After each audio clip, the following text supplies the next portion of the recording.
In front of you are the basic supplies that we will be needing to make a resin. First is of course our resin. There's a lot of types of resin, but we are using epoxy resin. This is a beginner-friendly resin. Also, it's actually much cheaper compared to other resin. Every resin has part A and part B. There are two ways in measuring a resin, by weight or by volume. But it really depends on what brand of resin you use. This brand requires to measure by weight, or else our resin won't cure. In short, we will fail. And here are our letter molds or alphabet molds. So this one is the most common type of molds that can be seen on Shopee and or other shops that sells resin keychains also. It also has numbers. I like to cut my molds so that it will be easier for me to work with resin, but it's really up to you. You will see missing letters on my molds because silicone molds doesn't last forever. It will ruin over time.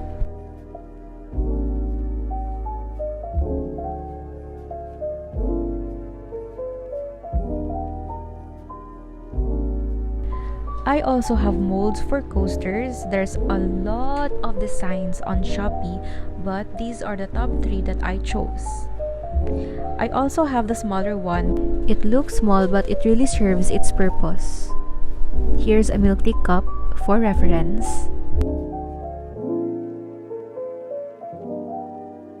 Again, there's a lot of designs in Shopee. There's a lot of inks, a lot of types of pigment, and other types of design.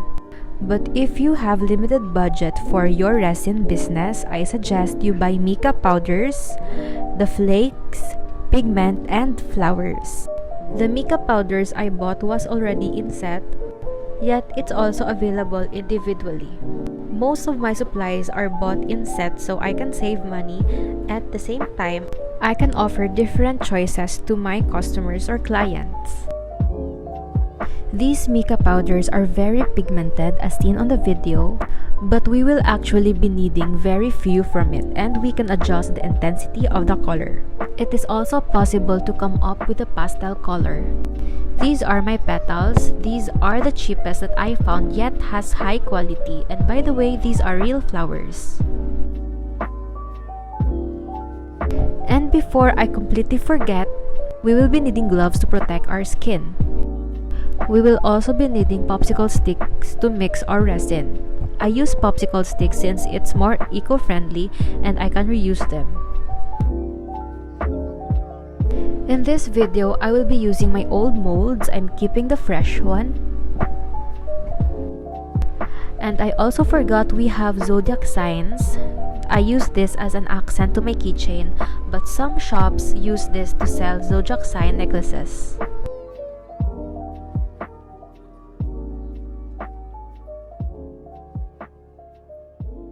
Before anything else, of course, we need our gloves to protect our skin. It is really not advisable to stick resin into your skin.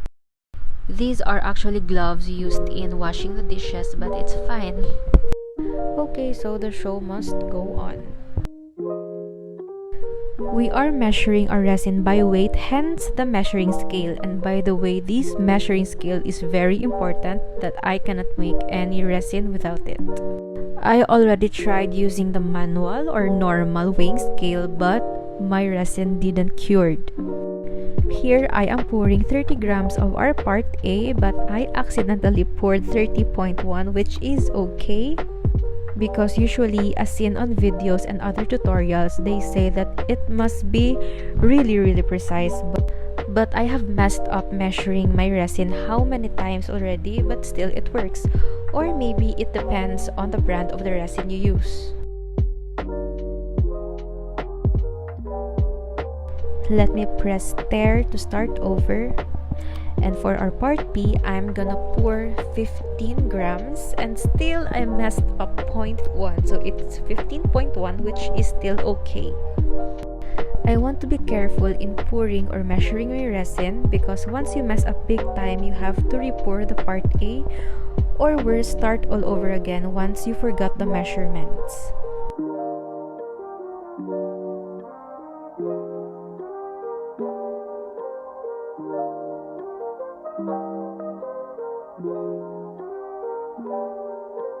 Pressing off the measuring scale, putting it to the side, and we'll start mixing our resin.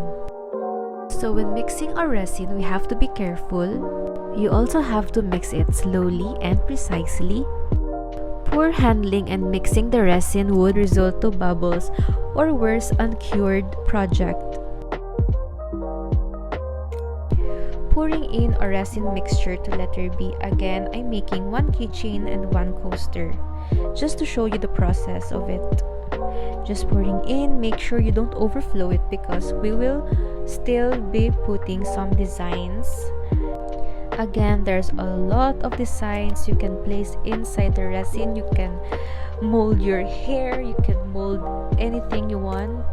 So it's really up to you, or it's really up to the client.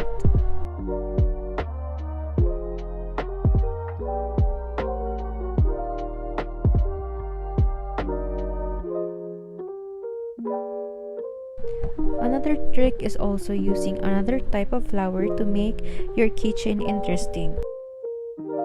This design is actually the simplest I can make. Again, I just want you to show the process. I'm pouring in or putting in the flakes. So this is bronze. What I like about it, because I can move around the design and transfer it to other places. Like this one, I'm transferring the flakes to the center. I could also transfer the petals in any way I like. Next is our coaster. For our coaster, I will be making the same design but with pigment. I'm using the pearl pigment. I number my pigments just so the customers or the clients can easily pick what color they want. I'm just taking few of the makeup pigments because I want the design or the flowers be seen on the coaster.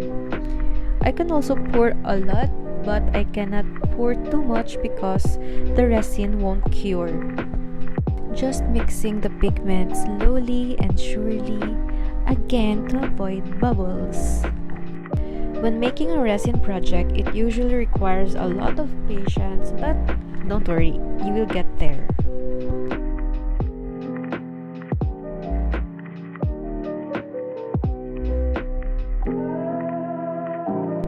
After mixing our resin for a minute or more, our resin is ready to be poured.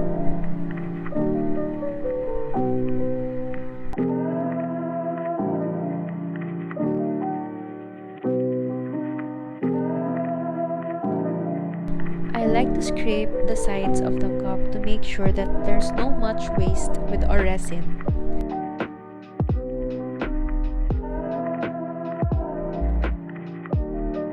My measurement was perfect for one keychain and one coaster. And here, putting in the petals. Again, don't worry because this design is the simplest I can give you. I just want to show the process of making a resin coaster. This flower or picking flowers feels like picking up malunggay actually. And adding some petals, more petals, and I'm just gonna press those petals into the mixture. If you look closely, the resin is thickened a bit. So working over time, the resin becomes thicker and thicker. So it's important that you don't mix your resin for a long period of time. You want to pour it in, pour the design, and you're good to go. I will see you the next day.